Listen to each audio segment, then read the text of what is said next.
Bom, na última aula, eu estava falando de Platão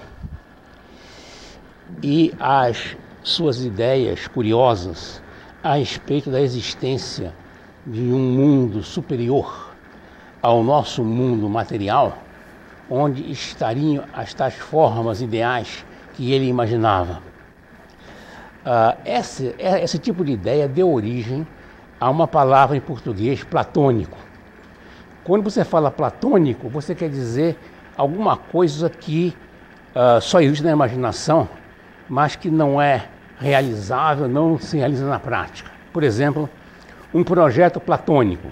É um projeto que você fez na sua cabeça, mas que ficou naquelas formas ideais da mente. Ele não se materializa, não se realiza. Um amor platônico. É aquele amor que fica admirando a distância, nunca é declarado. Então, é um amor platônico. Eu queria dizer agora, para encerrar essa parte, que os gregos enfrentaram um problema, que não é simples de resolver de maneira nenhuma, que é o seguinte: qual é a ordem de distância dos astros? Quão longe da Terra eles estão?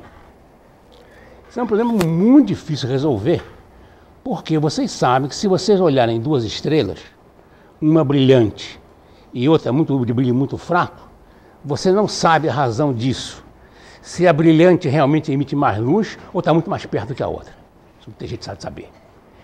De maneira que você fica com uma visão que é simplesmente uma projeção de pontos na esfera celeste, mas a distância desses pontos é uma incógnita, já que você não sabe qual é o brilho efetivo, o brilho real deles.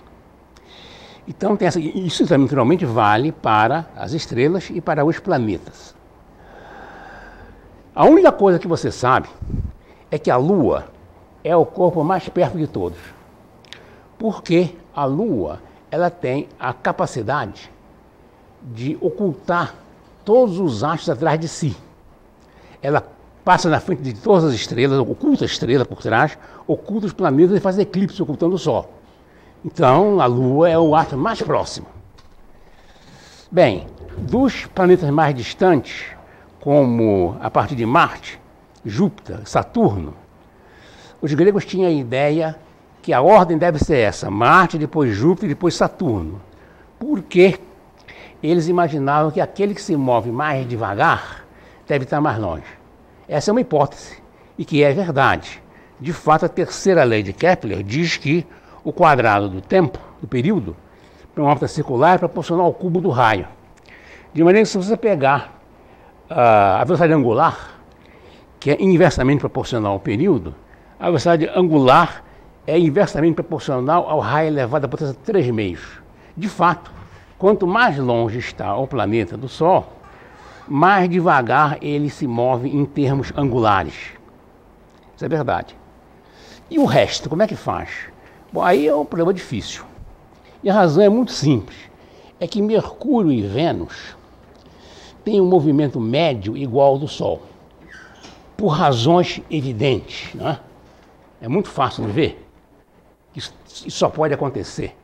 Por quê? Caramba. Será que não tem nenhum giz aqui, meu Deus? Parece que não, esqueceram que não precisava de giz. Ó, tem um pedacinho aqui, achei.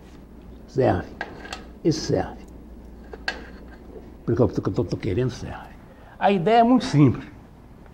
Você imagina o seguinte: um observador na Terra vê o Sol girar em torno da Terra numa circunferência assim. Aqui está o Sol. Um planeta interior, como Mercúrio ou Vênus, gira em torno do Sol. Então o Sol vem assim e o planeta vem assim. O resultado disso é que o planeta ora está na frente do Sol, ora está atrás do Sol, e depois ele volta para frente e volta para trás, de maneira que, em média, a rotação dele, tirando essas oscilações, é a mesma da do Sol. E a gente não sabe que ordem você vai dar. E houve várias tentativas de ordens, de ordenação. No fim do período da civilização grega, chegou-se a uma conclusão por razões não lógicas, que a ordem era essa: Terra no centro, Lua, Mercúrio, Vênus, Sol, Marte, Júpiter e Saturno. Essa ordenação não é universal. Eu quero dizer o seguinte, que essa ordenação houve outras propostas. Platão, por exemplo, tinha uma proposta diferente. Era assim: Lua, Sol, Vênus e Mercúrio. Pode ser. O que é curioso é que Platão atribuía às distâncias aos astros uma série de números. Por exemplo, tomando como 1 a distância da Lua, o Sol era 2, Marte era 3, Mercúrio 4, Vênus 3, Mercúrio 4, Marte 8, Júpiter 9, Saturno 20 e 27. É curioso observar. Ele dava para os planetas números de distância que ele, obviamente, inventou. Assim, 1, 2, 3, 4, 8, 9, 27. Esses números não querem dizer absolutamente nada. É fácil ver de onde ele tirou isso. Muito fácil, é só olhar o seguinte: 1, 2, 4, 8 é uma progressão geométrica de razão 2. 1, 2, 4, 8. E 1, 3, 9 e 27, a mesma progressão de razão 3. E ele simplesmente baralhou as duas. Bem, por que baralhou as duas? Bom, isso aí está ligado a certas convicções da época, que é o seguinte: a ideia de você, isso era muito comum, inclusive não só na Antiguidade, na Idade Média até o Renascimento, essa ideia era muito comum, de que os céus, criação divina, devem representar, transparecer alguma coisa da perfeição divina. Então, você procura ver aquilo que você acha que Deus faria, o que você acha que é mais harmônico, mais interessante. Naturalmente, os pitagóricos gostavam dos inteiros, e com aquela descoberta de que acordes consonantes numa corda são obtidos por variações de comprimento ligada a quociente de pequenos números inteiros, eles também transplantaram esse fato para o universo.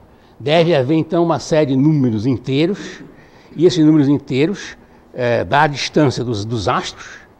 Repare que Platão não põe 1, 2,17, 3,15, é só inteiro. E isso aí está de acordo com quem acha que devia ser a harmonia celeste, e que então, como eu já falei, essas distâncias proporcionariam uma série de música, uma série de notas musicais, consonantes, que, por paralelismo com o que acontece com uma corda de instrumento, essa harmonia representaria uma música universal, divina, superior. Então, esse tipo de ideia de que você procura entender a natureza a partir de postulados iniciais, baseados no como o mundo deve ser, era uma coisa que permaneceu por muito tempo. Você faz uma hipótese grandiosa sobre como o mundo deve funcionar, e aí você então começa a adaptar as coisas reais a esse tipo de hipótese. Bem, para completar, eu precisava dar alguma coisa sobre a matemática de Platão. Platão era um matemático. Segundo já falei aqui, a tradição diz que na entrada da academia dele tinha um letreiro lá dizendo: ninguém ultrapassa esses portais se não for geômetra, coisas assim. E embora ele presumivelmente fosse um indivíduo versado em matemática, ele não era um matemático da época. Não era um matemático criativo, e na sua própria convivência havia outras pessoas bem melhores do que ele. E eu vou mencionar o nome de dois indivíduos, matemáticos, esses criativos e reais, do tempo de Platão. Essas pessoas chamam-se Teateto. Teateto era um contemporâneo de Platão. Ele era uns 10 ou 12 anos mais novo que Platão. E Eudoxos, outro contemporâneo, talvez uns 30, 25, 28 anos mais novo do que Platão. A importância dessas pessoas está nas realizações que eles fizeram.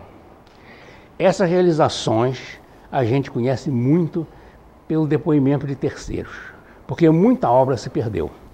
Este senhor Teateto, a ele é atribuída a construção da primeira teoria matemática dos poliedros. Os pitagóricos já sabiam que havia 5 poliedros regulares e apenas 5. Tetraedro, cubo, octaedro, dodecaedro e cosaedro. Quer dizer, só pode haver 5 poliedros regulares, quer dizer, sólidos feitos com faces de polígonos regulares idênticos. Bem, e segundo dizem, esse senhor foi quem teve a iniciativa de fazer uma teoria matemática, ou seja, de colocar valores numéricos nisso. Por exemplo, qual é o lado do dodecaedro em relação ao raio do círculo circunscrito? Coisas assim. E segundo os depoimentos que nós temos, Euclides teria usado esses resultados para compor um certo livro. Livro quer dizer capítulo. Os elementos de Euclides é dividido em livros. Na verdade são capítulos.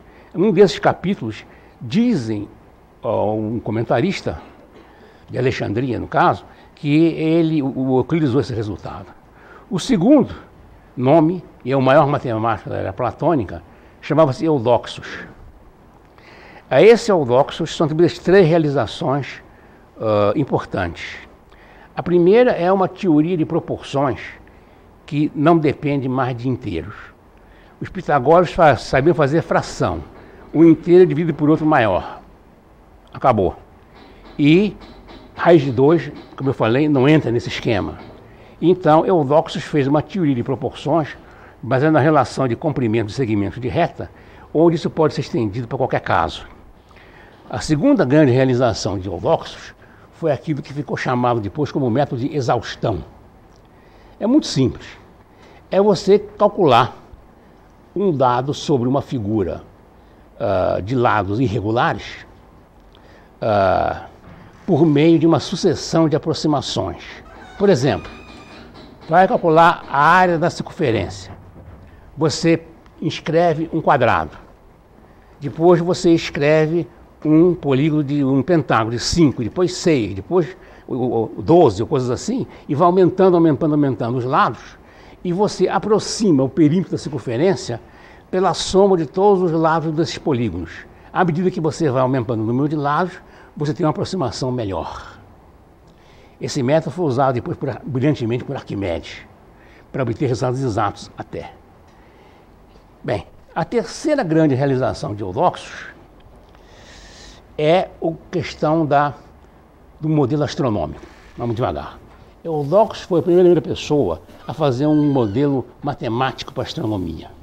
Ou seja, um modelo analógico que permite você calcular a posição futura dos astros. Eu já falei que Platão sabia que, para representar pelo menos grosseiramente as coisas, você precisava de 2 movimentos. Um movimento que é o comum, o mesmo, que serve para todo mundo, que é a rotação da esfera celeste. Todos os astros participam desse movimento. E o outro é um movimento relativo às estrelas, que é feito num plano oblíquo. Já sabiam na época que a eclíptica, o plano aparente de movimento do Sol, é inclinado em relação ao Equador. E um movimento desses, num círculo inclinado, muito mais lento em sentido contrário. Um desses movimentos representa a rotação da Terra em torno do seu eixo. O segundo, a rotação da Terra em torno do Sol. Isso dá uma manifestação grosseira aproximada. Mas, como eu já falei, havia a retrogradação planetária. Isso é uma coisa muito fácil de ver, por exemplo, no caso de Vênus, por exemplo, num planeta interior como Vênus. É fácil de ver. Se você for olhar o movimento de Vênus em relação às estrelas, ora a Vênus está aqui, ora a Vênus está aqui. ora anda mais depressa, ora anda mais devagar que o Sol. De maneira que se o Sol percorre um movimento uniforme, o movimento de Vênus não é assim, ele vai e volta, vai e volta, e vai e volta com uma série de laçadas. Conforme ele passa na frente, depois volta para trás do Sol. Ora anda mais depressa que o Sol, passa na frente, ora anda mais devagar e passa para trás. E esse movimento não está enquadrado nesse esquema platônico. Dizem os antigos que o Platão deixou como tarefa para os discípulos futuros explicar esse tipo de irregularidade. A primeira pessoa que se sabe que fez isso foi Eudoxos. O método de Eudoxos, eu vou explicar com calma. É uma coisa que tem que ser explicada mesmo com calma, está aqui. A ideia de Eudoxos é ilustrada nessa figura aqui. Essa figura aqui, vamos lá. A ideia dele é muito simples. Para representar o movimento de um planeta, você faz assim. Aqui está o planeta no equador de uma esfera, essa esfera aqui. Essa esfera gira em torno desse eixo. Aqui. Mas esse eixo não é imóvel. Ele está preso numa segunda esfera aqui em volta. E essa segunda esfera gira em torno desse eixo, digamos que está preso a uma outra esfera exterior. E você vai superpondo esferas concêntricas até que o movimento do planeta, resultante da rotação simultânea dessas todas as esferas em torno desses vários eixos, representa aquilo que você vê no céu.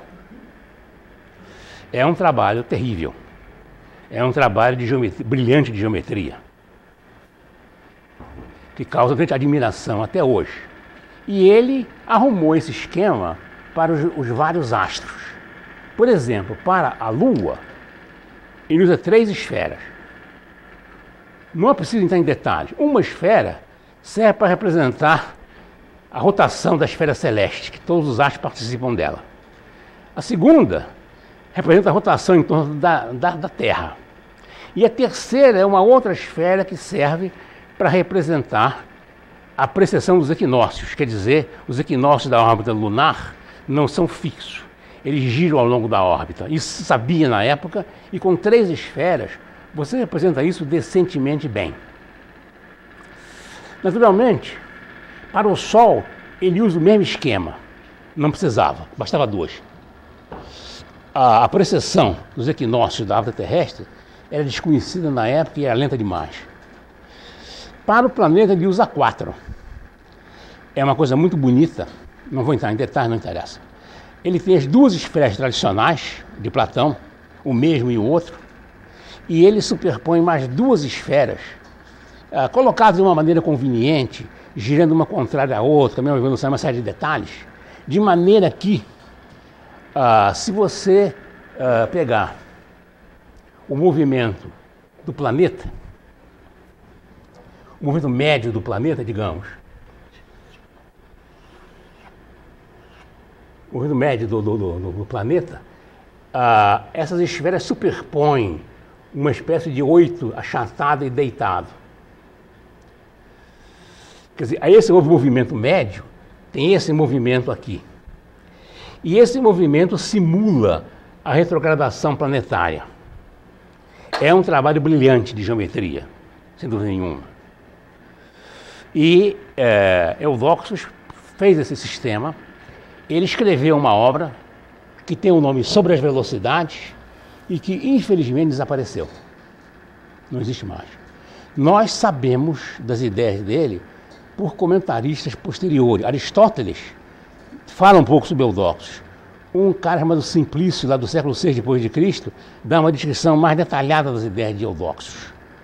A obra, inclusive, ele menciona a obra, como acontece muitas vezes, essas obras ficaram perdidas. Nós conhecemos muita coisa através de menção de outros, contando uma série de coisas que nós não temos mais os originais. As ideias de Eudoxos tinham 2 problemas para resolver. Primeiro, já conhecido na época, é o seguinte. Se você considerar, por exemplo, a órbita, vamos falar em termos atuais, que é mais fácil. Você considerar a órbita terrestre como um círculo aqui você tem a linha dos nodos, que é a interseção com o plano do Equador. Tem 2 equinócios aqui. E 2 solstícios aqui. Se você pegar o seu gnomon ou o seu polos e fizer medidas muito pacientes, você descobre que os tempos das 4 estações não são iguais.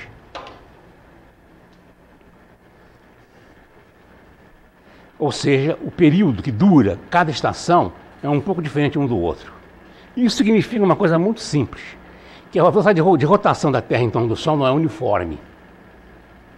A órbita é elíptica, a segunda lei de Kepler diz isso, que quanto mais perto fica, mais rápido anda. Não tem jeito. Isso era conhecido na época já.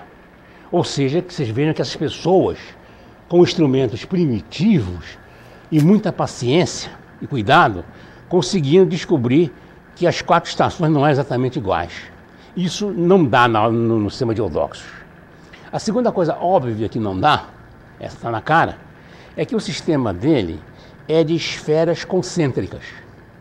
De maneira que a distância de um planeta ao Sol, à Terra, perdão, que está no centro, ou ao Sol ou à Lua, tanto faz, ela é sempre constante. São esferas. Com o mesmo centro não tem jeito. Você pode botar quantas você quiser, que a distância do astro ao centro será sempre a mesma, já que ele percorre sempre uma esfera. E todo mundo sabe, e sabia isso naquela época perfeitamente bem, que o brilho dos planetas não é constante. Marte, nas oposições, fica brilhante. Na conjunção é bem mais fraco. Isso vale para Júpiter e Saturno igualmente. Então, é natural supor que a distância dos astros, a Terra varia, o que esse sistema não representa. 2 coisas eu devo dizer agora. Primeiro, Eudoxos estava cansado de saber disso, é claro. Possivelmente ele queria representar a posição, não o brilho. Bastava a posição. A segunda coisa é que, pelo tudo que se sabe, lembre, a obra original está perdida, mas pelo tudo que se sabe, o método dele era puramente matemático analógico. Quer dizer, eu faço um modelo análogo ao sistema solar e que representa o movimento dos astros. Mas essa minha analogia é mental. Essas esferas não existem. Elas são uma construção geométrica conveniente para representar o movimento. Da mesma maneira, por exemplo, que você pode representar um movimento harmônico de uma mola, né? Todo mundo sabe. Você pega uma circunferência, pega um movimento circular uniforme, projeta num eixo, e aqui você tem um movimento harmônico simples. Você tem um movimento harmônico simples aqui. Agora, isso aqui é uma representação geométrica. Essa circunferência não existe nas molas. É uma maneira de representar um movimento. Possivelmente, essa era a construção de Eudoxos. Essas ideias foram modificadas depois. E aqui eu tenho que parar um pouco para entrar numa pessoa bastante mais comentada, bastante mais falada, que é Aristóteles. Bom, não é fácil. Aristóteles é uma pessoa importantíssima em termos culturais. O prestígio científico dele variou muito. Na época da Idade Média, ele era tudo. Todo mundo lia Aristóteles, todo mundo discutia Aristóteles e pensava Aristóteles. Depois, o tempo foi passando, as suas concepções revelaram-se incorretas e ele foi sendo esquecido, de maneira que você só pode ler sobre Aristóteles em livros históricos. Aristóteles é mencionado no livro de física, quando apenas para dizer onde é que ele estava errado. Claro. É difícil fazer uma descrição das ideias de Aristóteles. Elas são encadeadas de uma maneira complicada, mas eu vou começar o seguinte. Vamos começar pela biografia. Quem foi ele? Aristóteles nasceu num lugar chamado Estagira. Estagira era um lugar lá no norte da Grécia. lá perto das costas do norte do Mar Egeu, onde tem esses promontórios, onde tem esses mosteiros de Athos famosos da Grécia, naquela região ele nasceu. Ele veio para Atenas muito, muito cedo. Quer dizer, muito, não muito, mas ele era adolescente, tinha uns 17 anos de idade talvez. Ele veio para Atenas e entrou na Academia de Platão. E ele ficou na Academia de Platão quase 20 anos. Dizem que ele entrou como estudante e tal, foi sendo promovido, virou professor e ficou 19, 18 anos, sei lá, convivendo com a comunidade da Academia de Platão. Quando Platão morreu, foi em 348 a.C., Aristóteles deixou a academia. Acredita-se que, na hora quando Platão morreu, fizeram uma eleição para o substituto e escolheram o sobrinho do Platão, e parece que isso desagradou algumas pessoas e o Aristóteles foi embora. Ele passou uns 10 ou 11 anos viajando pelas costas do Mar Egeu. E enquanto ele estava viajando, ele já tinha uma certa reputação, o rei Filipe II da Macedônia o chamou para ser tutor do seu filho, que seria o futuro Alexandre o Grande. E Aristóteles ficou lá em Pela, capital da Macedônia, um bocado de tempo, enchendo a cabeça do jovem Alexandre de cultura grega. Depois o Alexandre, naturalmente, o pai dele foi assassinado, ele assumiu o poder, ficou independente. E o Aristóteles, então, voltou para Atenas, onde ele fundou o seu grupo, chamado Liceu. O Liceu era o grupo dos seguidores de Aristóteles. Essa escola de seguidores foi chamada de peripatética. O nome peripatético vem do grego. Se não me engano, não estou errado, peripatos, no grego antigo, era um caminho coberto. E o Aristóteles, dizem as pessoas da época, que ele gostava de discutir e dar aulas andando, não na sala parado, mas caminhando pelo esse caminho. Então, como a gente passava o tempo inteiro andando e conversando andando, apareceu esse nome, ficou marcado na história da humanidade. A escola peripatética é a escola de Aristóteles. Bem, quando Alexandre o Grande morreu, 323 a.C., Alexandre, antes dele, o Filipe, seu pai, já tinha tomado a Grécia. A Grécia tornou-se foi incorporada ao Império da Macedônia. Quando Alexandre morreu, houve uma série de reações e tomou poder em Atenas um partido anti-macedônico. E como o Aristóteles tinha sido tutor do Alexandre, ficou desconfortável e ele saiu de Atenas e morreu logo depois. Ele viveu 64 anos, mais ou menos, de vida. Bom, como eu disse para vocês, a reputação científica de Aristóteles variou muito. Da Renascença para cá, ela decaiu completamente. É claro que há muito o que falar de Aristóteles, coisas que não é do nosso interesse aqui. Nós vamos nos limitar à estrutura da matéria, à mecânica e à astronomia. Aristóteles escreveu sobre tudo. Escreveu muito sobre lógica, escreveu muito sobre dialética, escreveu muito sobre artes, sobre poesia, tudo isso. A natureza humana, tudo isso. Mas nós vamos nos limitar à contribuição científica de Aristóteles, mas chamando a atenção para um fato que não é muito conhecido, ou que pouco é divulgado. É que, do ponto de vista de ciência, a mais duradoura contribuição de Aristóteles foi na biologia. No tempo em que ele saiu de Atenas, esteve nas costas do Mar Egeu, ele dedicou-se à observação da vida marinha. E ele foi o fundador da biologia marinha. Ele deixou uma série de descrições sobre o hábito dos peixes, dos golfinhos, das baleias, que são perfeitamente boas. Inclusive na frente do que havia na sua época. Inclusive o Alexandre, naturalmente, que era o pupilo do Aristóteles, dava ordem para todos os caçadores e pescadores do reino levarem para Aristóteles todos os espécimes diferentes de animais que eles podiam pegar. E o Aristóteles classificou 500 espécies de animais.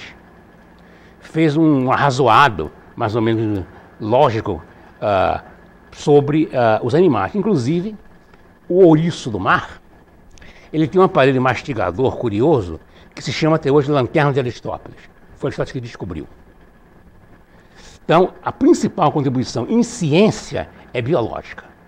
E isso se manteve. Ele não é, hoje em dia, a última palavra, mas ele fez coisas muito construtivas, importantes, e até hoje são consideradas corretas. Ele é o criador da estrutura biológica dos mares. Bem, quanto vamos dizer assim, o desprestígio das ideias de Aristóteles que tem hoje em dia, a gente deve dizer o seguinte: primeiro, é muito difícil descobrir as coisas em ciência. Quando você não sabe nada, o primeiro passo é duro. E há muitas hipóteses a fazer que podem parecer razoáveis, mas que no fundo estão erradas. De maneira que os erros de Aristóteles são os erros da sua época, são as limitações da sua época. Inclusive, é importante falar, são as limitações do pensamento grego. Os gregos encaravam ciência de uma maneira que nós não encaramos hoje. Eles pensavam nas ciências naturais como uma espécie de exercício intelectual em que você imagina as grandes linhas mestras do mundo, e você não se preocupa muito em verificar experimentalmente se aquelas ideias são corretas em todos os casos. Física experimental não era uma coisa assim. A ideia que nós temos hoje, que você em ciência, você pode calcular, pode descobrir, pode imaginar ou medir, e tudo aquilo que você fizer tem que passar pelo teste do laboratório, todos têm que concordar que o que você está dizendo leva a uma verdade comprovada matematicamente, por meio de números, por meio de dados e grandezas. Isso não tinha na ciência de Aristóteles. Inclusive, se você pegar os livros de física de Aristóteles, é duro de ler, porque ele não tem um número, uma fórmula, nada. Só tem palavra, conversa e discussão. Nada de número, nunca mediu, não tem um número, não tem um valor, não tem nada. Só ideias extremamente gerais e que parece que ele não liga muito para verificar na prática se aquelas ideias bastante amplas, elas valem em todos os casos mesmo. E até era fácil de verificar, para falar a verdade. Bem, para a gente falar nas ideias de Aristóteles, da sua ciência, é um esquema encadeado, em que a estrutura da matéria, mecânica e astronomia estão todos envolvidos numa ideia única. Não é como a gente faz hoje. A estrutura da matéria é uma coisa, a mecânica é outra coisa desligada disso, e a astronomia é outra coisa. Lá não. Bem, vou começar devagar. Pela estrutura da matéria, devagarzinho. Para Aristóteles, a estrutura da matéria, para resumir de maneira simples, ele toma as ideias de Empédocles. 4 elementos: ar, água, terra, fogo. Na ordem decrescente de peso: terra, água, fogo, ar e fogo, o mais leve. O mais leve é o fogo, depois vem o ar, vem a água e vem a terra. Bom, esses são os 4 elementos terrestres. E ele postula um 5º elemento, que ele chama de éter.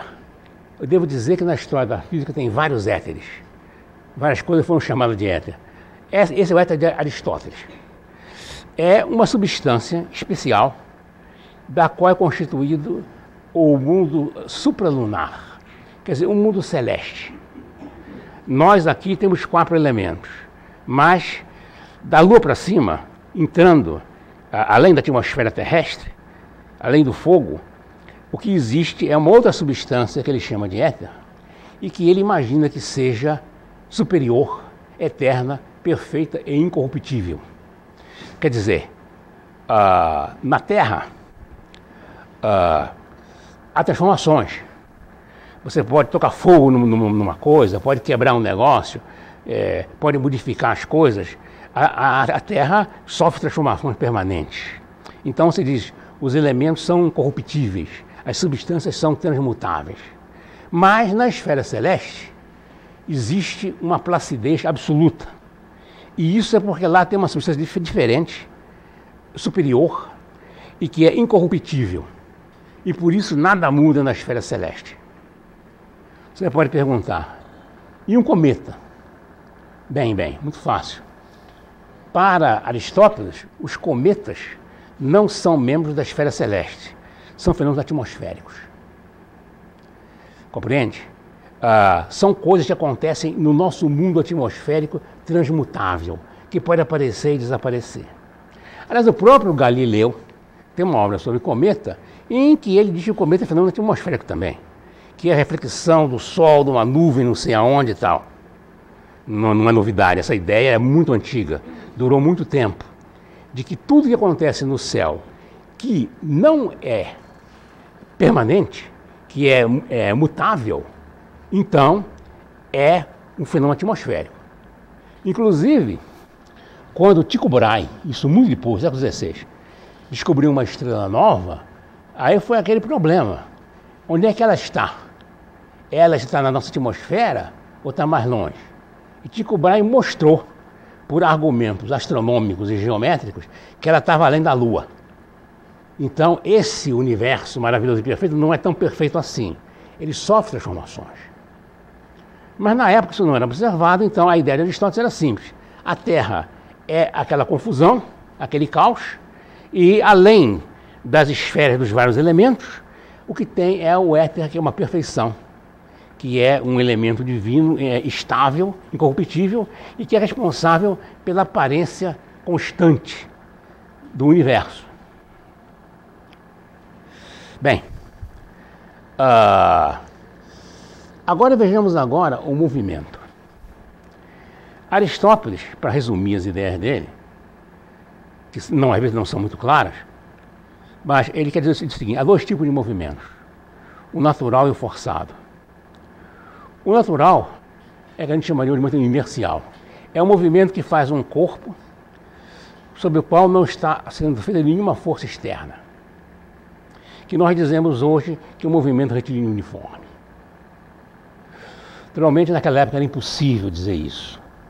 Se você larga um pedaço de giz aqui, ele cai, você jura que não tem ninguém empurrando ele para baixo.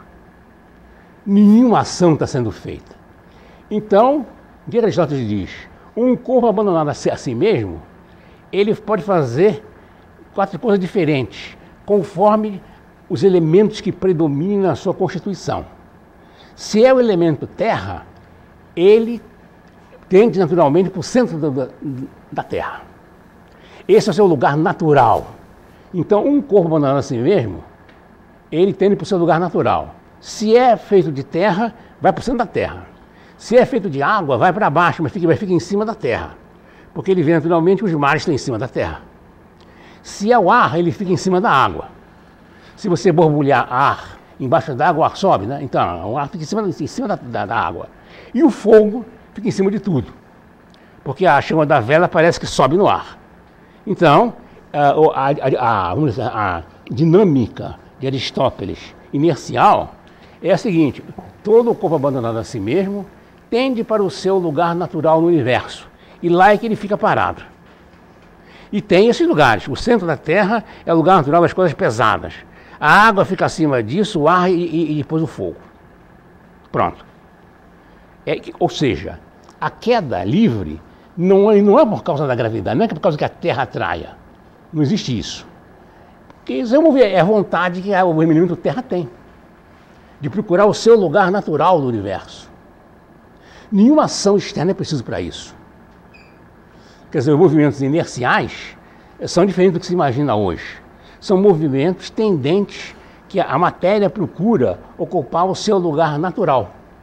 Existe uma ordem cósmica, sei lá, que determina os lugares naturais, e você, então, a matéria tende a fazer isso.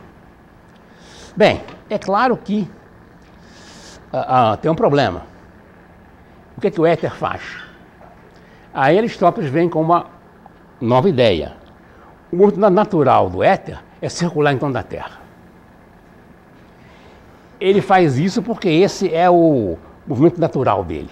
A natureza foi feita assim. E o éter não cai, nem sobe. Ele fica girando em torno da Terra. Então vocês vejam como ele mistura estrutura da matéria com mecânica. Para nós isso não é a mesma coisa. Quando eu digo que o movimento inercial é um movimento uniforme, eu digo para todos os corpos do mundo. Para Aristóteles não. E isso, naturalmente, é uma necessidade da experiência simples que vocês tinham na época.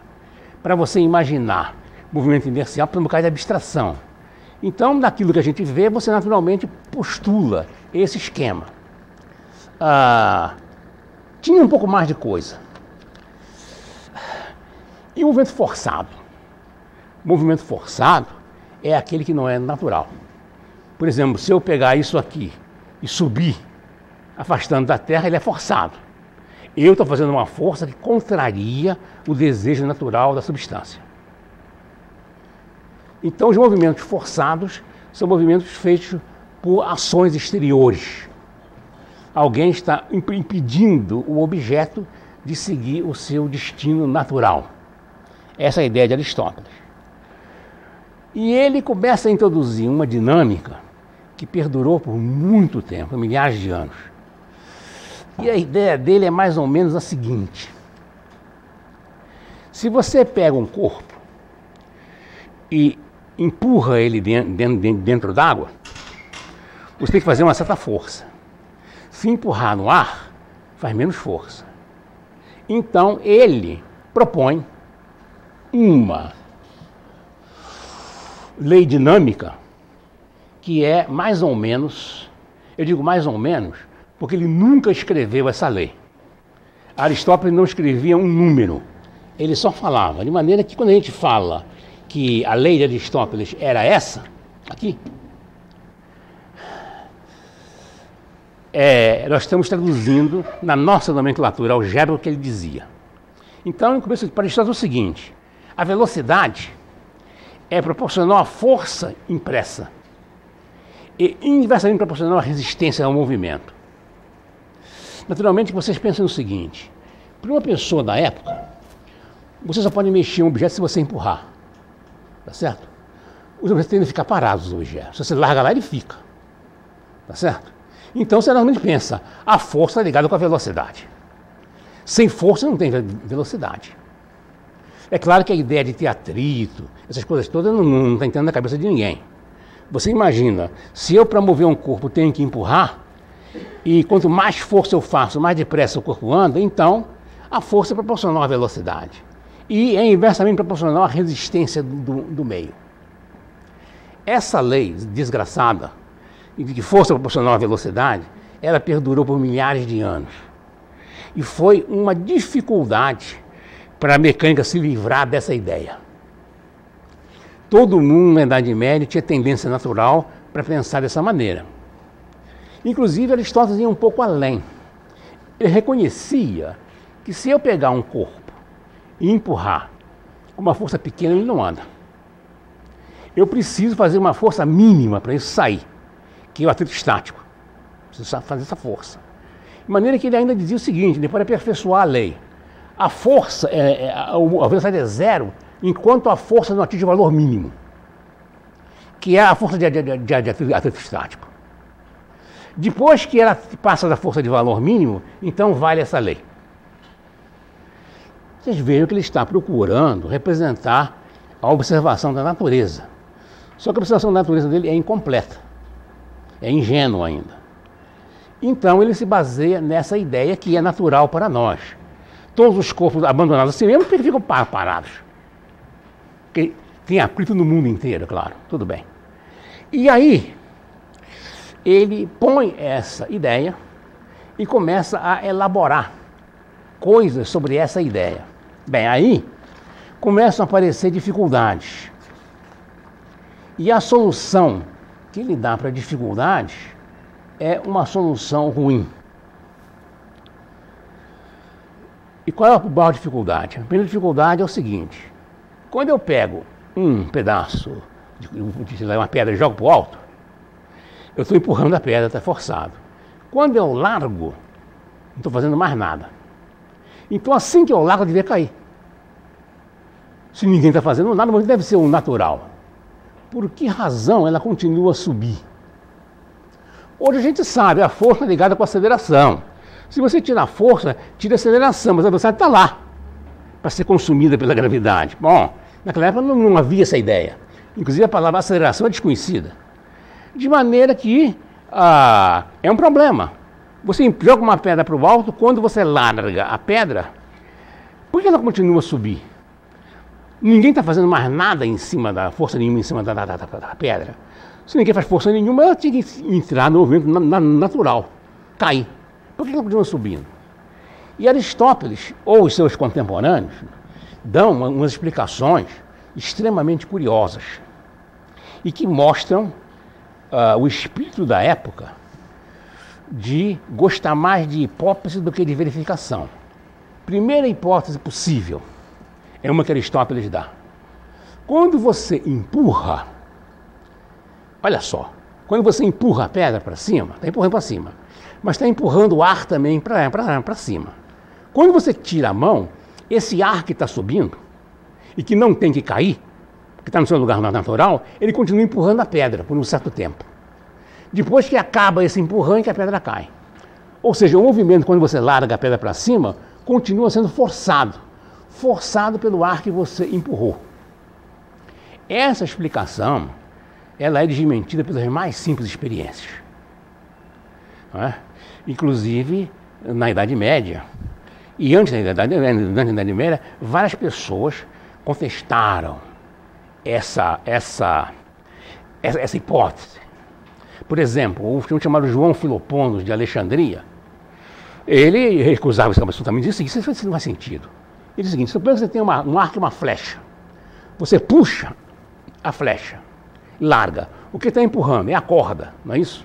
E lá vai a flecha com toda velocidade. Mas como é que a corda tão fina pode empurrar tanto ar assim? E ele, inclusive, diz para todo mundo ouvir: se você pegar e fizer um monte de esforço para empurrar a ar atrás de uma coisa, ela não sobe. De maneira nenhuma isso vai acontecer. Você pode botar um fole embaixo de uma pedra soprando ar, que não sobe. E outros, inclusive, na Idade Média, o famoso Buridão, por exemplo, tinha um exemplo simples. Você pega uma roda de ferreiro, aquelas rodas que você usa para amolar faca. É uma roda pesada, tem muita inércia. Você gira aquilo lá, ela fica girando um bocado de tempo. Eles dizem: será que é o ar que empurra? Mas se eu botar a mão perto da roda, eu não vejo ar nenhum. Inclusive, ele propõe o seguinte: você pega essa roda e você cerca a roda muito pertinho dela. Não é? Vamos ver. A roda está girando aqui. Aqui está o centro, está girando velozmente assim. Você cerca essa roda por um anteparo de pano, muito juntinho. Isso não faz diferença nenhuma. E por que isso acontece? Por que se eu fizer isso aqui, por exemplo, se eu fizer isso, e se eu fizer um anteparo aqui, isso devia impedir o ar de girar. No obstante, continua girando do mesmo jeito. E ele dá uma série de exemplos. Inclusive ele fala: se você tem um barco cheio de feno, que é uma coisa leve, andando empurrado no rio, se você puxar, ele fica andando ainda. Mas que ar é esse que empurra, que não sopra nenhum pedacinho de feno, nenhum pedacinho de palha, nada? Eu ponho a mão, não vejo nada. Você vê que essa ideia realmente não faz sentido. Se as pessoas tivessem um pouco mais de interesse em descer para verificar, viria que essa ideia, mesmo na época, não faria sentido. Mas isso ilustra, talvez, o tipo de pensamento da época. Tinha uma outra ideia, mais extravagante ainda, que também é mencionada. Essa é mais curiosa ainda.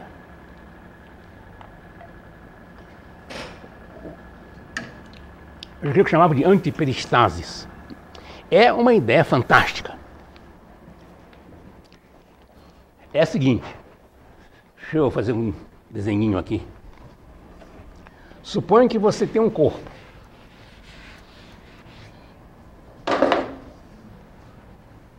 Andando no ar. Está subindo. Você jogou ele para o alto. Subindo. A ideia, vejam só, é que o corpo empurra o ar que está aqui na frente. E esse ar dá uma volta aqui e volta a empurrar o corpo por trás. Meio difícil. Realmente, você empurra alguma coisa, porque cargas d'água ela vai dar essa volta e vai empurrar o corpo por trás, não tem nenhuma lógica nisso. Então, isso aí só ilustra, possivelmente, as dificuldades existentes na época para você fazer uma teoria de mecânica. E essa foi a ideia de Aristóteles, e elas perduraram por muito tempo. Inclusive em outras circunstâncias. A queda livre era um diabo. Por uma razão seguinte. Você vai para o seguinte, pega uma folhinha de papel, uma folhinha de árvore e deixa cair. Cai devagarzinho. Pega uma bola de chumbo e larga, ela cai depressa. Então, não é uma ideia. O corpo pesado cai depressa, o leve cai devagar. Tudo bem, mas se você fizer um pouquinho mais de experiência, vê que não é assim. Você pegar uma bola de chumbo de 1 kg, uma de 10 kg e largar, ela não cai 10 vezes mais depressa nunca. A olho, por inspeção. No obstante, havia esses problemas todos. E por que ela cai mais depressa? Então vem a ideia. Não, é porque ela quer ir para o lugar natural. E quanto mais perto chega, mais vontade tem. Sim, claro. Ou então, ao aproximar do lugar natural, maior é, por alguma influência, esse desejo dele ir para o seu lugar final de repouso. Ou alguma coisa assim. Ou até coisas de um tipo curioso. Por exemplo, eu largo a pedra aqui, ela vai acelerando. Por que está acelerando? Porque a camada de ar na frente dela está diminuindo. Não vai ser isso por maneira nenhuma. E esses problemas ocuparam a mente dos filósofos por muito tempo. Muito tempo. Para entender que realmente a base do sistema está errada. A ideia fundamental do sistema está errada. Mas levou muitos milhares de anos para que isso pudesse ser realizado. As coisas não eram fáceis, as coisas não eram simples. Bem, vamos falar agora da cosmologia de Aristóteles e da astronomia de Aristóteles.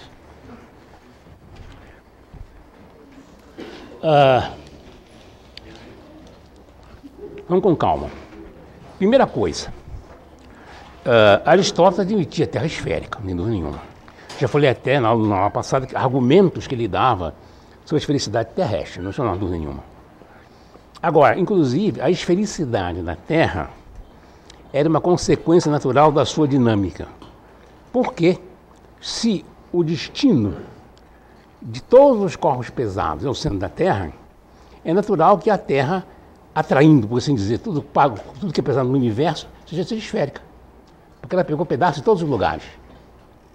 Então ele começa a associar a dinâmica dele com a estrutura da Terra. A Terra é esférica porque, claro, se o centro da Terra é o destino de tudo que é pesado, essas coisas todas foram se reunindo de todas as direções igualmente e fizeram uma coisa esférica. Perfeito. Bem, a imobilidade da Terra era considerada uma coisa natural. A Terra é imóvel. E havia argumentos dos mais diferentes tipos. Não vou falar pelo menos de Aristóteles, mas os seguidores gregos, eles juntaram uma série de argumentos que foram sendo usados até a Idade Média, naturalmente.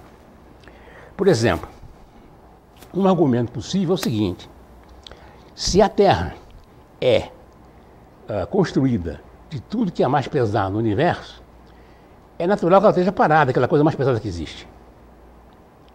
Ela é muito pesada para se mover. Aliás, Tycho Brahe usava esse argumento no século XVI, não é novidade. Continua esse argumento. E havia uma série de outros argumentos.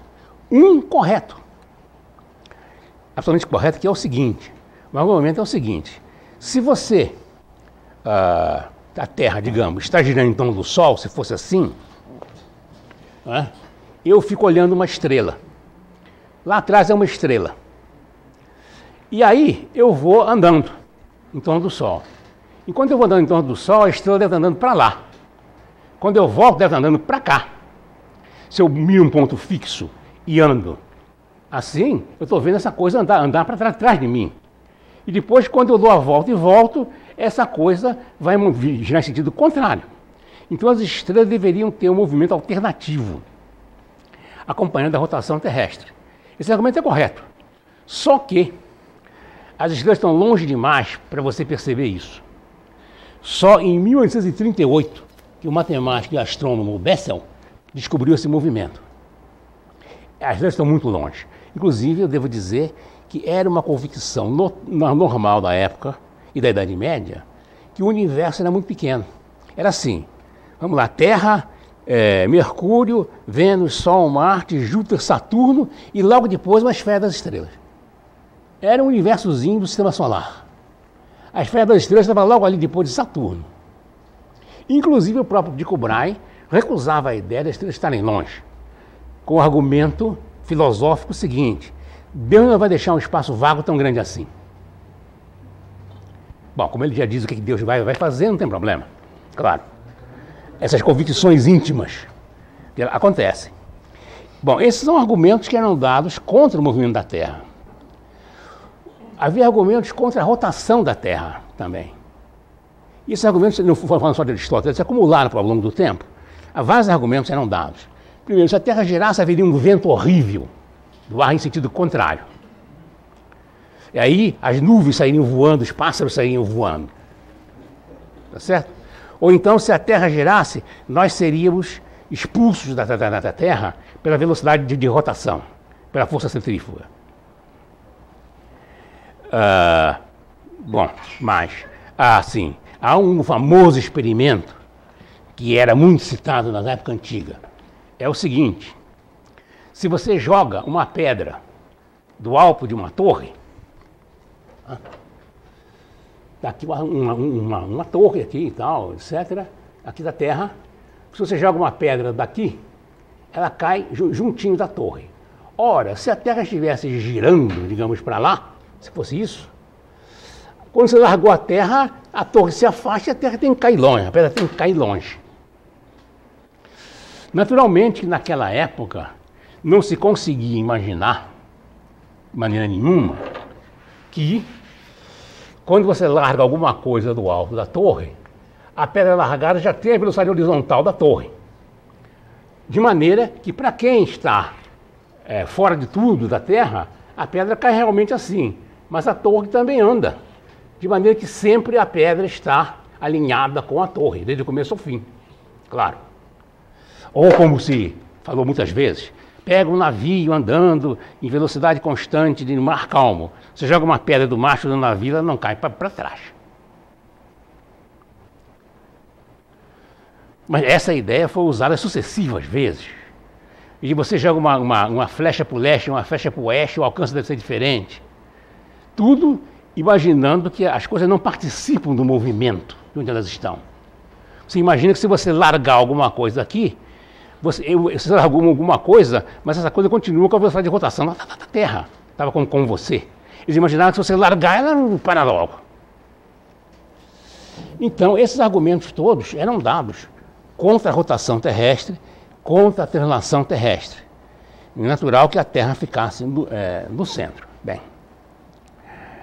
além disso, Aristóteles teve uma ideia infeliz, que não levou a nada, que é a seguinte: parece, pelo que se sabe, que Eudóxio, quando fez aquele sistema das esferas concêntricas, ele imaginou um sistema matemático. Para cada planeta tinha um arranjozinho de esferas. E Aristóteles resolveu materializar as esferas. Fazer dentro dessas esferas, esferas reais, esferas cristalinas, transparentes, que você não vê. Que o universo está cheio dessas esferas e você não vê porque elas são transparentes. E aí tinha um problema. Qual era o problema? O problema é fácil de ver. É que, se isso fosse assim, vou pegar isso aqui para dar exemplo. Se você coloca todos os planetas no mesmo sistema, há uma dificuldade. Se todas as esferas estão amarradas, ligadas por esses eixos, o movimento de Saturno mexe com o de Júpiter. Não tem jeito. Porque o Júpiter estaria amarrado numa esfera, está amarrado em Saturno. Então Aristóteles tinha que propor, para cada planeta, uma série de esferas, depois uma série de esferas compensadoras que destroem o movimento, que cancelam o movimento das esferas do planeta. Entre cada planeta tem um monte de esferas que giram de maneira conveniente para destruir o movimento do planeta de fora, mas não atrapalhar o de dentro. Então, o que ele faz, essencialmente, é é como se diz, o que ele faz é fazer um grande relógio cósmico. Quer dizer, o sistema solar é constituído de astros e esses astros pertencem às esferas. Essas esferas são materiais. São de uma substância cristalina que você não enxerga, mas elas estão realmente se mexendo. Coisa real. Tanto que, quando Tycho Brahe estudou os cometas, o primeiro problema que aconteceu é que ele acabou verificando que o cometa tinha que furar uma série de esferas. Como é que ele passa? Porque ele vinha de longe, vem para cá, ele vai mais perto do Sol, ele tem que furar um monte de esfera. Não. Mas deixamos isso de lado. Para Aristóteles, cometa é um fenômeno atmosférico, como sol, chuva, aurora boreal, coisas assim. Bem, arrumado então essa ideia, que não acrescenta nada, Aristóteles se plantou nesse sistema, e um sujeito chamado Calipos, ele tentou melhorar o sistema de Eudoxos, botando mais esfera, para representar alguns movimentos que estavam com dificuldade, como esse problema da variação das estações do ano, que não dura o mesmo valor sempre. E vai ser o problema da, vamos dizer assim, da variação do brilho, não tinha jeito. Isso aí é inerente ao sistema. Os astros deviam todos à mesma distância. Então você teria que imaginar um motivo, uma razão para variar o brilho, alguma nuvem escura, não sei o quê, algum negócio para dar um jeito desse.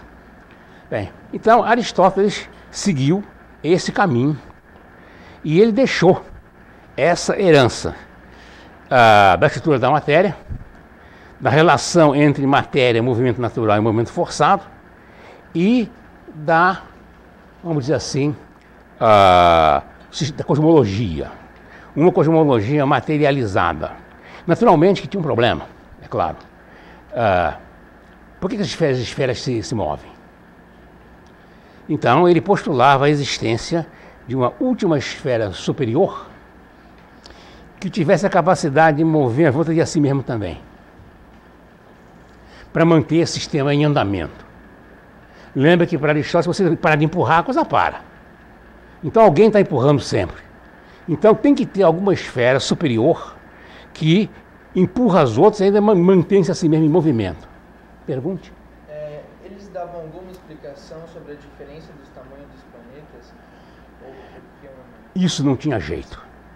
Ou você engole isso simplesmente, ou você vai ter que postular coisas adicionais, especiais para resolver o problema. Que o planeta passa numa nuvem escura, fica menos claro, não sei o quê, mas não tem jeito. Esse sistema não tem solução. Com esse sistema não tem solução. Você vai ter que arrumar alguma explicação outra para dizer por quê. Bem, então, essa esfera superior, que na Idade Média foi chamada de primum mobile, o primeiro motor, que fazia esse serviço. Naturalmente, com a chegada do cristianismo, a sociedade cristã absorveu as ideias de Aristóteles. Muitas delas. Algumas de má vontade. Eu vou falar depois, ainda espero falar sobre isso nesse curso, sobre a introdução do aristotelismo na Idade Média. E realmente havia uma série de coisas que a igreja tinha que mexer. Por exemplo, Aristóteles não menciona o Gênesis, a criação do mundo, nem o fim do mundo. O universo para ele é infinito, é ilimitado, está sempre assim. Não começou nem acabou. Mas para a teologia cristã, ele tem que ter um começo e um fim. Inclusive, na iconografia medieval, quer dizer, nos desenhos da Idade Média, aparece essa última esfera sendo empurrada por uma série de anjos, para dar uma explicação, para dar uma função para os anjos, digamos assim. Os anjos vão empurrar essa última esfera, então é uma coisa superior, divina e tudo bem. Você, inclusive, na cosmografia medieval, tinha que fazer adaptações, porque você tem que colocar o céu de Deus e dos bem-aventurados, né? Então tem que estar em algum lugar. E o inferno onde fica? É claro que tem que ter tudo isso na cosmologia. Bem, mas então, essencialmente, falando de uma maneira abreviada, e nem faz sentido falar de outra maneira, Essa é a cosmologia de Aristóteles. Diga.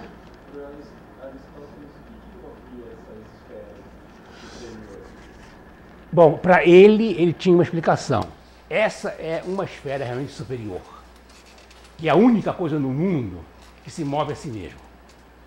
Todas as coisas no mundo são movidas por alguém. Mas essa esfera tem que ser exceção, porque o mundo tem um movimento. E se uma coisa empurra a outra, quem empurra uma? Compreende? Não existe lei da ação e reação de Newton. Você empurrou aquilo, alguém tem que te vir empurrar, e tem mais um atrás que te empurrou, e aí tem que chegar no primeiro empurrador. E naturalmente é essa esfera superior. Essa é uma necessidade que não preocupa a ciência, mas preocupa a lógica de Aristóteles. Bem, eu queria dizer ainda, em benefício de Aristóteles, que além da sua cosmologia, ele fez algumas coisas que perduraram. Na verdade, não se pode negar. Primeira coisa, Aristóteles conhecia o princípio da alavanca. E o braço maior predomina sobre o braço menor. Ele sabia disso. Só que ele dava uma explicação aristotélica, claro. A explicação é curiosa e é a seguinte. Suponha que você tem uma alavanca, né, com dois braços desiguais, digamos de dois pesos iguais. Todo mundo sabe que esse peso vai descer, predomina esse. Esse peso com o braço da alavanca maior vai descer e esse vai subir. Esse descreve essa circunferência e esse outro descreve essa circunferência. Tudo bem. Por que esse predomina?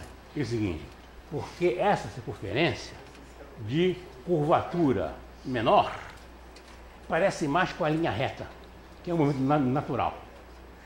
Essa aqui, com curvatura maior, com menor raio de curvatura e maior curvatura, ela parece menos com a reta. Então, está mais longe do natural. Pronto, está explicado. A primeira pessoa a dar uma explicação decente para Arquimedes. Espero voltar a falar nisso.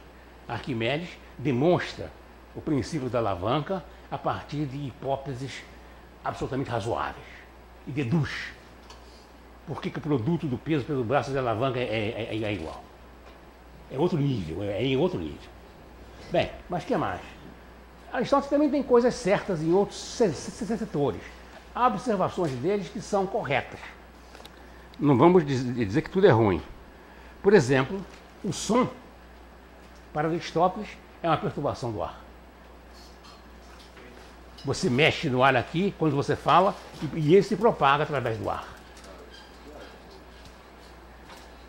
Com uma certa velocidade grande, mas se propaga através do ar. E mais, Aristóteles mostra, e corretamente, que o arco-íris está ligado com gota de água. Por quê? Porque ele observou que o arco-íris existe não só nas nuvens, mas se você tiver uma cachoeira, como Foz do Iguaçu, que faz aquele nevoeiro quando a água bate, existe arco-íris naquele nevoeiro também. E ele observou até que quando você rema aquelas triremes gregas e levanta muita água, existe um pouco de arco-íris, pode ser visto. Então ele dizia que o arco-íris é causado pela passagem da luz das gotas de água. Só que ele atribuía a reflexão da luz e não é. Em primeira instância, o grosso vem da refração da luz. Mas você não podia saber. Tá bem? Então, algumas observações que ele faz perduraram e são corretas. Embora a sua explicação do princípio de alavanca seja ligada às suas convicções, mas os gregos conheciam o princípio de alavanca, sabiam, todo mundo sabia disso. Que o braço mais longo predomina sobre o braço menor com pesos iguais. Bem, veja, Aristóteles viveu no século IV a.C., 384, 322, por aí, 322. É homem do século IV. Quando morre Aristóteles e morre Alexandre o Grande, a ciência passa por uma situação diferente. que se chamou Escola de Alexandria. Eu vou contar o que aconteceu. É um efeito político. Alexandre, né, o rei da Macedônia, ele tinha mania de conquistar o mundo. Quanto a isso, não há dúvida nenhuma. E ele fez realmente conquistas incríveis. Incríveis. A gente até tem dificuldade de entender como é que alguém pôde fazer aquilo. Eu tenho aqui uma figura, só para dar uma ideia. Isso tem importância histórica. Isso aqui é um desenho. Vamos ver se eu consigo explicar esse desenho, pode não estar muito bom. Vamos lá. Isso aqui é o Rio Nilo. Isso aqui é o Mar Vermelho. Isso aqui é o leste do Mediterrâneo. Isso aqui é Creta. Isso aqui deve ser Chipre. Muito bem. Aqui é o Mar Negro. Aqui fica o Mar de Aral, onde fica Constantinopla. Mas não, perdão, o Mar de Aral é esse. O Mar Cáspio é esse. O Mar Negro é esse. E eu tenho aqui, eu desenhei o trajeto de Alexandre saindo da Macedônia. Ele vem por aqui, vem aqui, faz uma série de umas batalhas aqui, contorna aqui a Judéia, vai ao Egito, funda Alexandria, volta de Macharré, vai para a Babilônia, conquista a Babilônia, vem para aqui para o sul do Mar Cáspio, entra aqui pelo Afeganistão, pelo Paquistão, vai até a fronteira da Índia, até o rio Indus. Depois ele volta aqui até morrer aqui na Babilônia. Isso aqui, para dar uma ideia, são 1000 quilômetros. Você imagina o quanto ele andou a cavalo, naturalmente, andava a cavalo.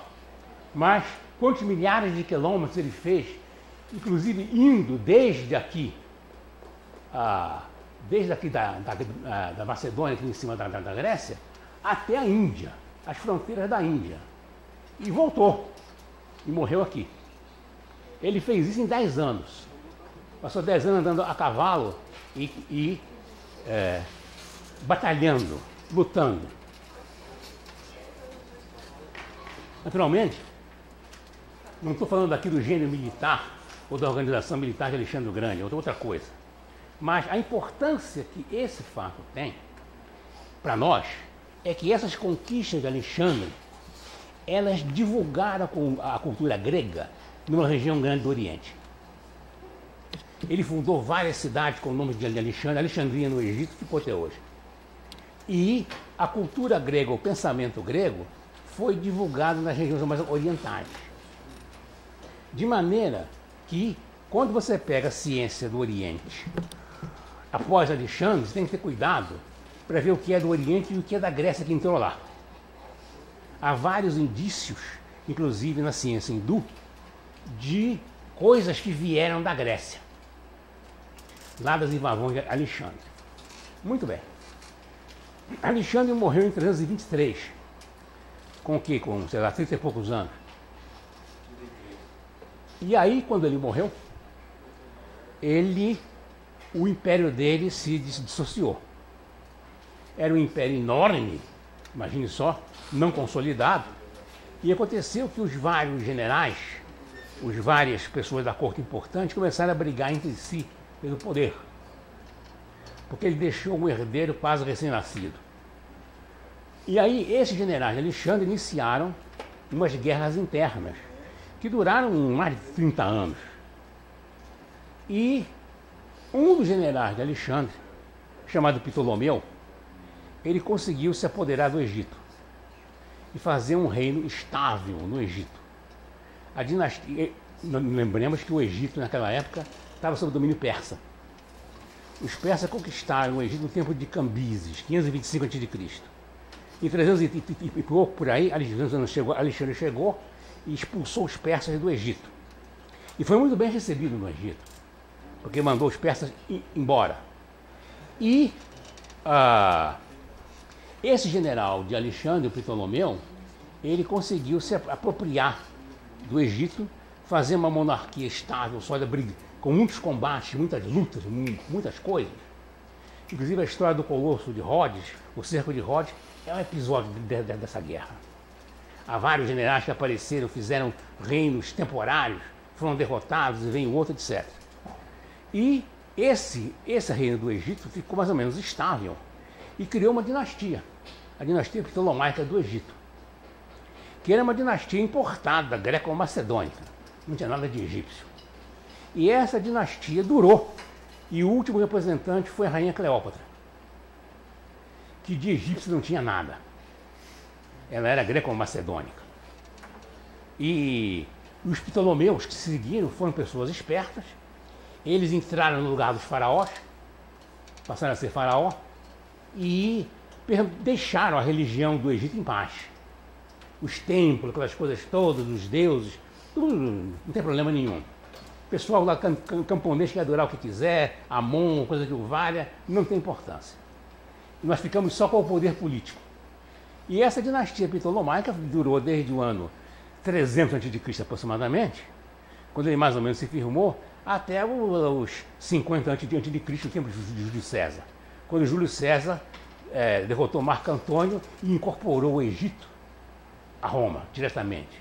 O Egito era um reino satélite, mas ainda independente. E aí passou a ser uma província romana. O que ocorreu foi um desses acidentes da história.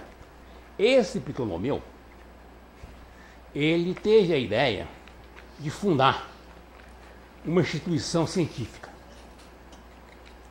Essa instituição científica, que eles fizeram o famoso museu, porque cultuavam as musas, que eram as deusas que patrocinavam as várias ciências, né? Então, por de nomes, Terpsícore da dança, Clio da história, Euterpe da música, Urânia da astronomia, etc. Então, era a morada das musas. Todo mundo que se dedicava à poesia, à arte ou ciência estava debaixo daquela escola. E ele, naturalmente, protegeu essa escola, dotou essa escola, fez a famosa biblioteca, que é a mais famosa do mundo antigo. Tudo isso foi feito pelos Ptolomeus. E esse patrocínio atraiu uma série de cientistas de origem grega para o reino de Alexandria. E aí criou-se então a escola de Alexandria, que era uma escola muito ampla. Havia pessoas de Alexandria mesmo e pessoas que eram das regiões vizinhas.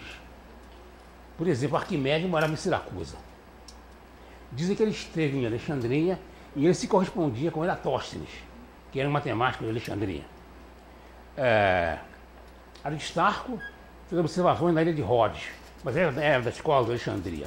E essas pessoas que vieram, o primeiro foi Euclides, eram pessoas da escola de Platão, Aristóteles. Eram gregos, que foram atraídos por essas vantagens para se fixar no Egito, e com o patrocínio do governo, eles criaram uma escola que deu nomes, não é, extremamente importantes.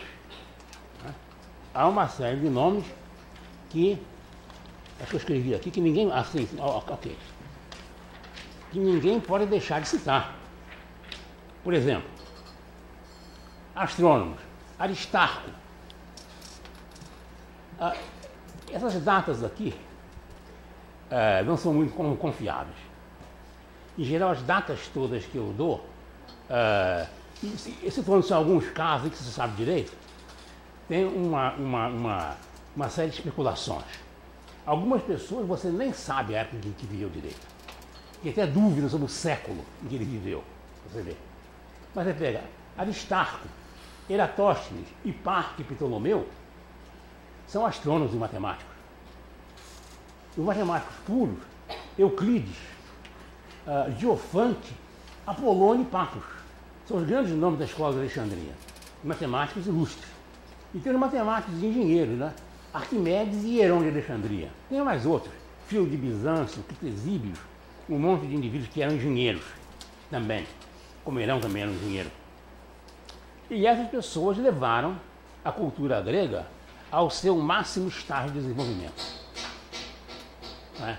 A geometria atingiu seu auge na escola de Alexandria, com Apolônio, com o tratado de seções cônicas de Apolônio, e com a obra de Pappus, que é chamado o último geômetra de Alexandria. Não foi o último, o último grande geômetra de Alexandria. A escola de Alexandria desapareceu. Bom, muitas razões são dadas. É claro que lembremos que os árabes conquistaram o Egito perto do ano 642 da nossa era. A escola já estava decadente.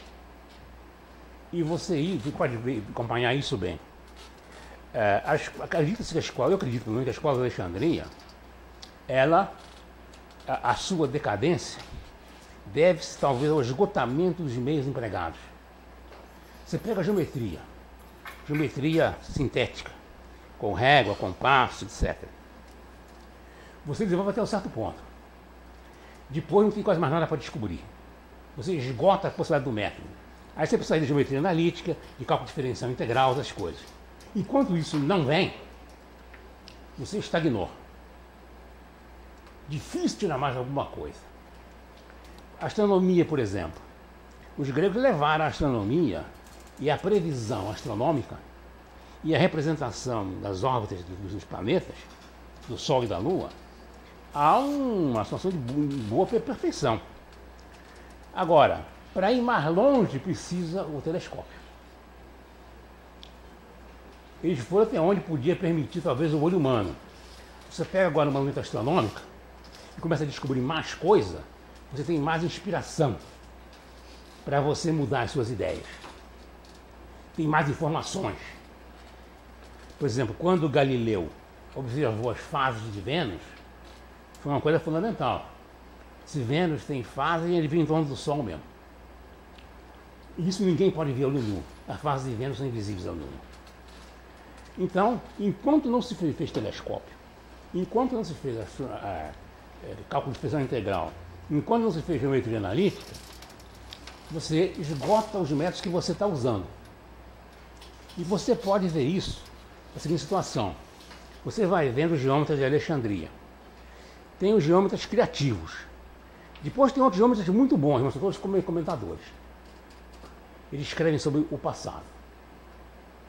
São pessoas competentes, capazes, entendem tudo aquilo muito bem, mas estão escrevendo comentários sobre o passado. Não avança mais o conhecimento, estagnou ali.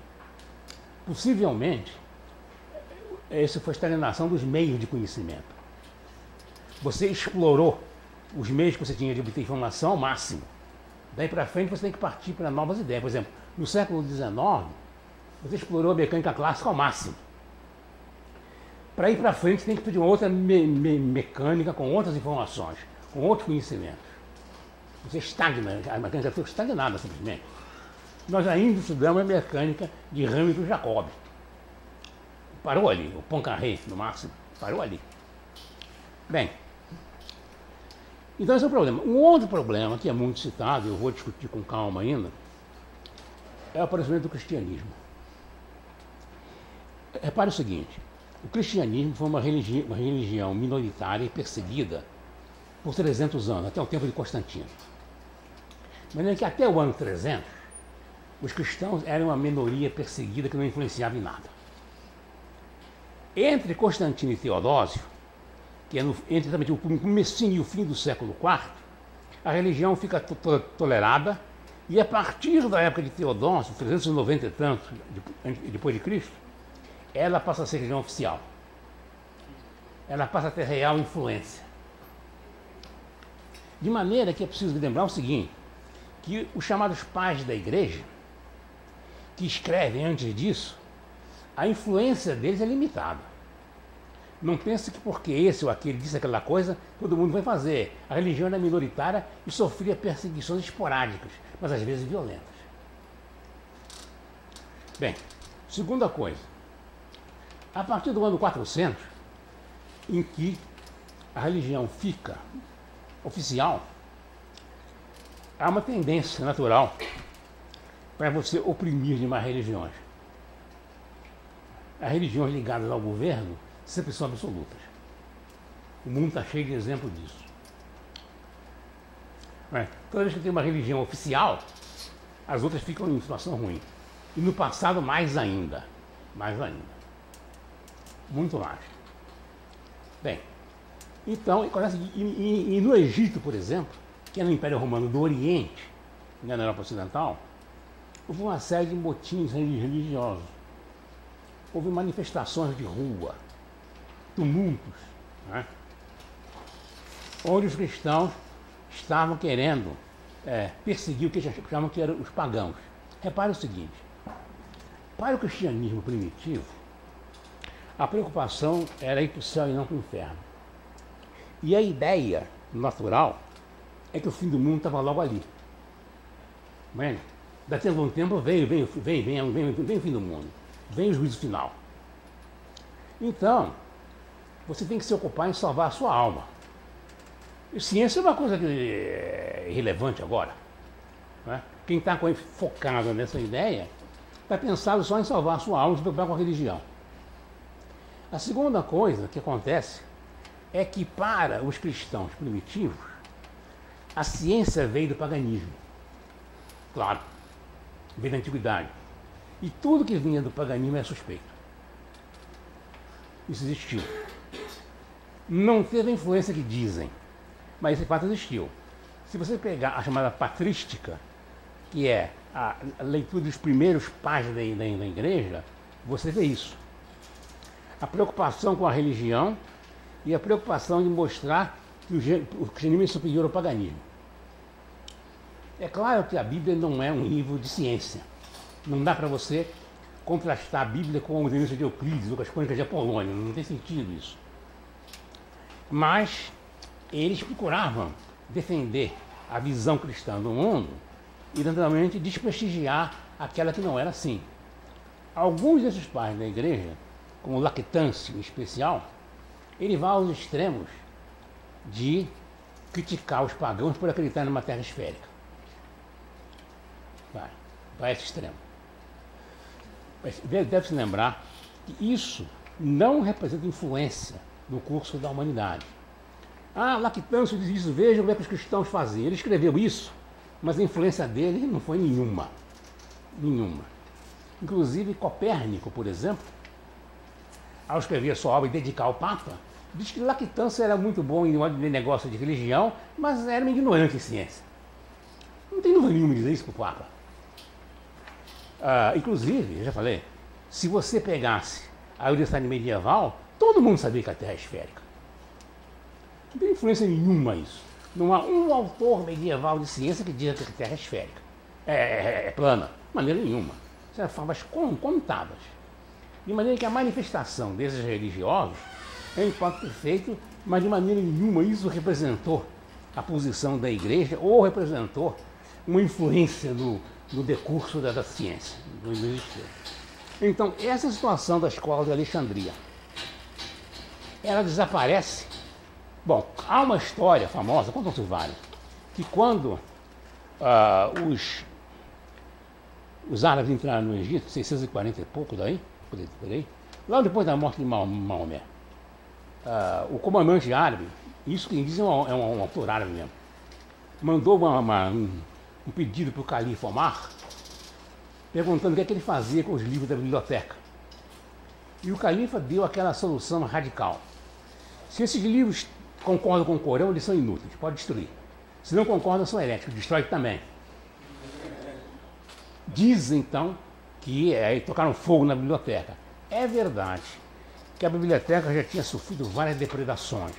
Quando Júlio César conquistou a Alexandria, expulsou Marco Antônio do Egito, houve um incêndio na biblioteca.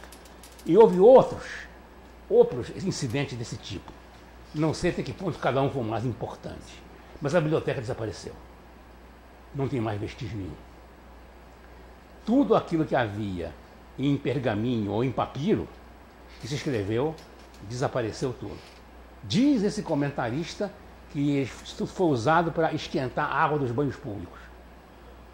Botando fogo, vai queimar, tudo bem. De maneira que a escola de Alexandria desapareceu praticamente. Continuou havendo pessoas, comentaristas importantes em Alexandria, nós iremos falar neles, mas eram comentaristas. Inclusive uma série de comentários muito interessantes e corretos, reclamando de Aristóteles, foi feita em Alexandria, lá no século VI. Mas eles ficaram perdidos muito tempo. só foram recuperados depois. Se alguém disse que essas ideias deles não fazem sentido nenhum. Bem, para estudar a escola de Alexandria, nós temos que pegar vários tópicos. Astronomia, matemática e ciências aplicadas. Onde pontificam essas pessoas importantes. Começando pela astronomia. A primeira pessoa a citar é Aristarco de Samos. Os gregos tinham uma mania para colocar depois do nome o lugar de nascimento, para separar as pessoas com o mesmo nome. Então é Tales de Mileto. Tinha outros Tales, mas esse é o Tales de Mileto. Então esse é o Aristarco de Samos. Esse é o Eudoxos de Quinidos. E esse é o Hipócrates de Cos, que é o médico. O Hipócrates de Quios é um matemático. Ou esse é o Teon de Alexandria, aquele é o Teon de Esmirna. Essa é uma tendência natural dos gregos. Você acrescentar o nome do indivíduo à origem para separar as pessoas com o mesmo nome. Esse era o Aristarco de Samos. Ele deixou duas contribuições muito importantes. Muito mesmo. Eu vou não poder falar nelas todas hoje. Uma contribuição muito importante que ele deixou, ou melhor, que ele não deixou, porque nós não temos essa contribuição, está perdida. Nós sabemos por causa de Arquimedes. Arquimedes, no prefácio de uma das suas obras, ele descreve as ideias de Aristarco. E ele diz que Aristarco propôs uma Terra movendo-se em torno do Sol e girando em torno do seu eixo. Ou seja, que o movimento das estrelas não é que a esfera da estrela está se mexendo, é que a Terra está girando no sentido oposto. E que o Sol que fica parado e os planetas todos giram em torno do Sol. Essa obra de Aristarco, se ele escreveu, está perdida. Nós temos um depoimento de Arquimedes que, inclusive, comenta que Aristarco diz que as estrelas estavam muito longe, porque o fato do movimento das estrelas, que é o reflexo da rotação da Terra, não aparecer, é porque a distância é muito grande. Já lhe vê um universo muito mais expandido. Esse é um resultado notável, porque ele é o Copérnico de Alexandria. Embora ele não tenha feito, pelo menos a gente que sabe, não fez o que Copérnico fez. Copérnico pegou essas ideias e transferiu para a matemática. Fez uma tabela de previsões de posição dos astros baseado na sua teoria, como seria. Aristarco, sabe, não fez isso. E nós temos uma outra informação do escritor latino Plutarco. Plutarco diz que um certo Cleante, que devia ser um pitagórico, pelo que ele fala, ele reclamava que os gregos deviam ter acusado Aristarco de impiedade por colocar a Terra em movimento. Então, realmente, essa ideia talvez não seja muito bem-vinda na época. Não sei. Mas o depoimento que nós temos, essencialmente, é esse. Que ele teria feito isso. Há menção do chico chamado Heráclides de Ponto, que viveu em Rhodes, e segundo as informações que nós temos, ele também imaginou que pelo menos Vênus e Mercúrio giraram em torno do Sol. Que era mais fácil explicar o movimento dessa maneira. E, inclusive, falou no fato da Terra girar em torno do seu eixo também. Essas coisas não eram desconhecidas na antiguidade. O próprio Copérnico sabia disso. Que a ideia dele não era original. A ideia, em princípio, de o Sol parado do centro e todo mundo girando em torno do Sol, não era exatamente original. Mas essas ideias, lançadas na escola de Alexandria, elas não foram populares. Embora vários escritores posteriores mencionem essas ideias, mas elas não foram adotadas de maneira geral. Continuou o sistema de Aristóteles. Bem, a segunda coisa importante que Aristarco fez, eu vou deixar para a próxima aula os detalhes, é o seguinte: foi a primeira pessoa no mundo que se preocupou em obter informações sobre as distâncias relativas do tamanho do Sol e da Lua. por meio de observações astronômicas e por meio de cálculos geométricos. Quer dizer, ele usou a geometria terrestre para resolver problemas astronômicos. Para observando os astros, observando os eclipses e fazendo uma série de medidas e observações, ele, usando argumentos geométricos, ele procura tirar quantas vezes a Terra é maior que a Lua, quantas vezes o Sol está mais distante da Terra do que a Lua e a que distância a Lua está em relação ao raio terrestre. Os resultados que ele obtém, alguns são bem... são ordem de magnitude boa, embora não sejam corretos. Ptolomeu fez coisa melhor depois. E Hiparco também, com melhores observações. Mas ele tem o mérito de ser o primeiro astrônomo a tirar informações sobre tamanhos e distâncias através de observação astronômica e de aplicação de argumentos geométricos, desenhando o cone de sombra, desenhando as sombras, fazendo cálculo de geometria. Formidável isso, incrível. E essa obra, que nós não conhecemos, nós só sabemos dela através... Não, perdão. Essa obra nós conhecemos. Essa obra sobreviveu ao trabalho sobre a distância da Terra, Sol e a Lua. Existe. O manuscrito sobreviveu. O que não sobreviveu foi o sistema heliocêntrico. Esse não tem informação nenhuma e nós acreditamos no que Arquimedes falou e no que Plutarco falou. Bom, paramos por hoje. Na próxima aula eu vou explicar como é que Aristarco fez as medidas, as limitações do cálculo que ele tinha, as dificuldades que ele enfrentava. Alguma pergunta mais? Diga lá. Como estava falando aqui, essa ideia do heliocentrismo não foi bem aceita na época, né? Foi? Essa ideia do heliocentrismo, do Sol está no centro, Sim. não chegou a ser bem aceita na época. Não chegou. Mas por quê? Uma questão política ou... Bem, aí você está entrando num terreno mais complicado. Ela não foi aceita e possivelmente, porque primeiro, a tradição é muito forte. A autoridade de Aristóteles era muito importante. E, naturalmente, a igreja cristã adotou as ideias, essas ideias. Ela incorporou na sua teologia a teoria geocêntrica, baseado possivelmente na ideia de que o homem é o máximo da criação divina. Então a Terra deve estar no centro, possivelmente. Ou inclusive com a observação aparente das coisas, ou essa ideia de adaptar essas coisas ao que o cristianismo pensa, ou até a força que a tradição tem e a força que as palavras que os antigos disseram. E essa ideia heliocêntrica, embora eu diga, ela tenha sido mencionada por alguns, ela não ficou popular, não foi adotada. Possivelmente ninguém teve o trabalho de calcular com essas hipóteses o que é que a gente está vendo.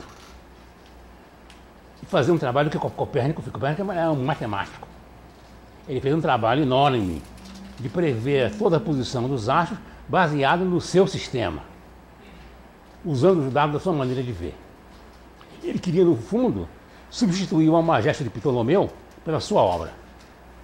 Fazer o que Ptolomeu fez, mas no sistema heliocêntrico. Essa era a ideia de Copérnico. Quem mais? Alguma coisa mais? Diga lá, Ana, pode perguntar. Você chegou a ter contato com alguma obra assim de Aristóteles? Escute. Eu vou dizer uma coisa para você. Aristóteles é duro de ler. Você vai ler Aristóteles, é o maior soporífico que você vai dormir. Por quê? É muito simples. Você está habituado com física cheia de fórmulas, dados, números. Não tem nada, a não ser uma discussão imensa de filosofia. Como é que o mundo deve ser, o que é o motor, o que é a potência, o que é a possibilidade, o que é isso, o que é aquilo, mas tudo da forma filosófica. Física ali tem muito pouco.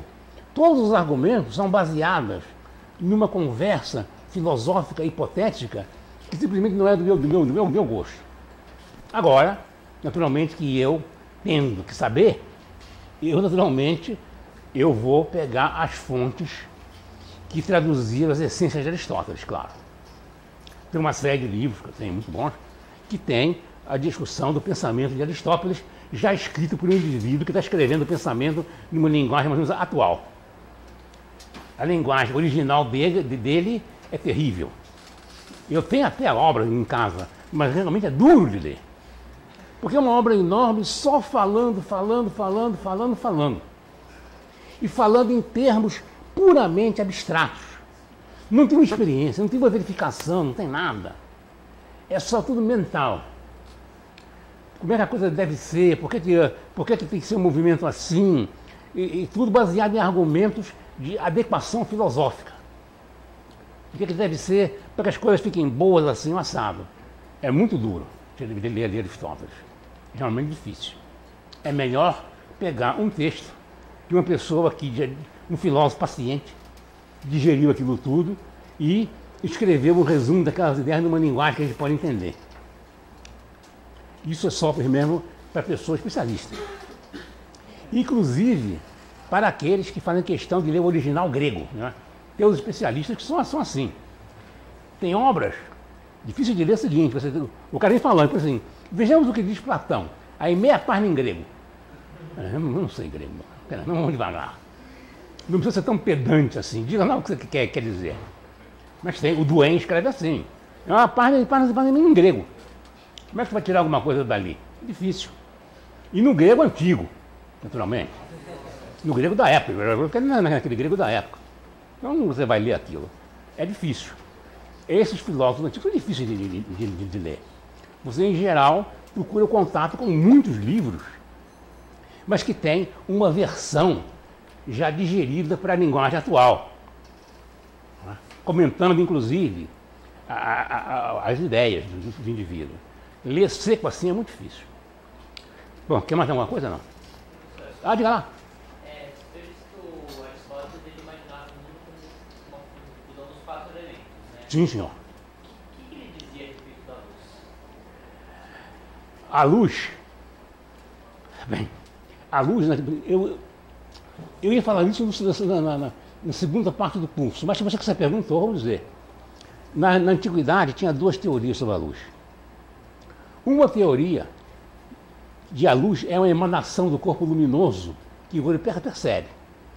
A outra teoria oposta, que é usada por Euclides, é que o olho manda uma espécie de bengala invisível para tatear os corpos. Tá certo? Sim. Essa ideia existiu por muito tempo. Por muito tempo. O olho humano é que ele manda alguma radiação invisível que, pela maneira que você segura isso e percebe pelo tato, então, pela visão, é um tato a longa distância. Que você vai e percebe.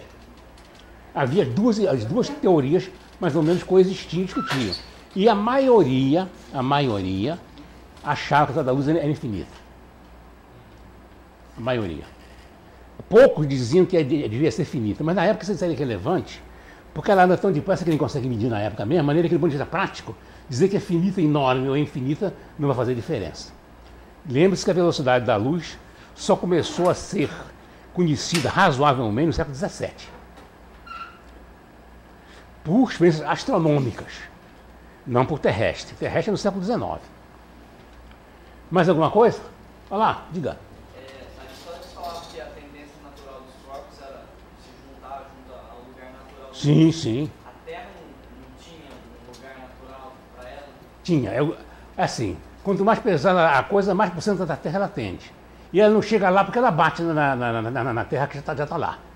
Se você abrisse um buraco, ela entraria para sempre. Inclusive, tem uma coisa.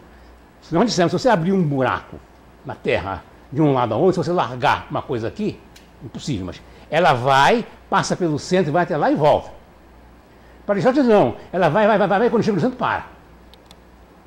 Né? Para nós diríamos o contrário, ela desce, passa pelo centro com uma grande velocidade, vai até outro extremo da Terra e volta. Para Aristóteles não, ela para no lugar natural. Isso trazia uma série de problemas. O simples fato de como é que para, e se a velocidade existe, se existe velocidade instantânea, isso foi um problema terrível. Argumentou-se muito sobre isso. Muito bem, muito obrigado pela presença de todos.